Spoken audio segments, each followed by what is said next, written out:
હજુ આગામી 48 કલાક રાજ્યમાં કડકડતી ઠંડી યથાવત રહેવાનું હવામાન નિષ્ણાત અંબાલાલ પટેલે અનુમાન વ્યક્ત કર્યું છે। રાજસ્થાનના ભાગોમાં ઠંડી પડવાની શક્યતાને લઈ રાજ્યમાં પણ તેની અસર થશે। એટલું જ નહીં, પતંગ રસિકો માટે અંબાલાલ પટેલે ચિંતાજનક અનુમાન કરતા મકર સંક્રાંતિમાં રાજ્યના કેટલાક વિસ્તારોમાં પવન સાથે વરસાદ વરસવાની શક્યતા વ્યક્ત કરી છે। 17મી ડિસેમ્બર બાદ રાજ્યમાં લઘુત્તમ તાપમાનમાં વધારો થવાની શક્યતા છે, જેમાં ઉત્તર ગુજરાતમાં 15 ડિગ્રી, પશ્ચિમ સૌરાષ્ટ્રમાં 18 ડિગ્રી અને દક્ષિણ ગુજરાતમાં 20 ડિગ્રી તાપમાન રહેવાની અંબાલાલ પટેલે શક્યતા વ્યક્ત કરી છે।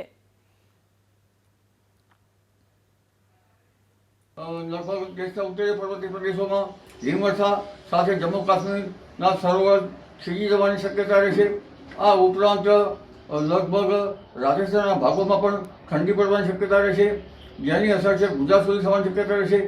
તારીખ 26ની આસપાસ બંગાળ ઉપસાગરમાં એક સિસ્ટમ બનતી જણાશે અને તારીખ 14મી ડિસેમ્બરની આસપાસ અરબી સમુદ્રમાં પણ એક લો પ્રેશર ઊભું થશે, જેનો માર્ગ સોમાલી તરફનો રહેશે।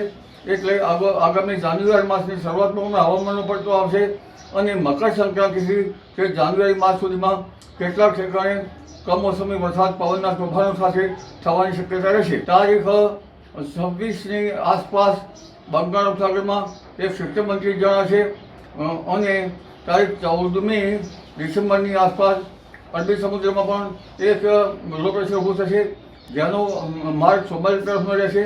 એટલે આગામી જાન્યુઆરી માસની શરૂઆતમાં હવામાનનો પડતો આવશે અને મકર સંક્રાંતિથી તે જાન્યુઆરી માસ સુધીમાં કેટલાક ઠેકાણે કમોસમી વરસાદ પવનના તોફાનો સાથે થવાની શક્યતા રહેશે।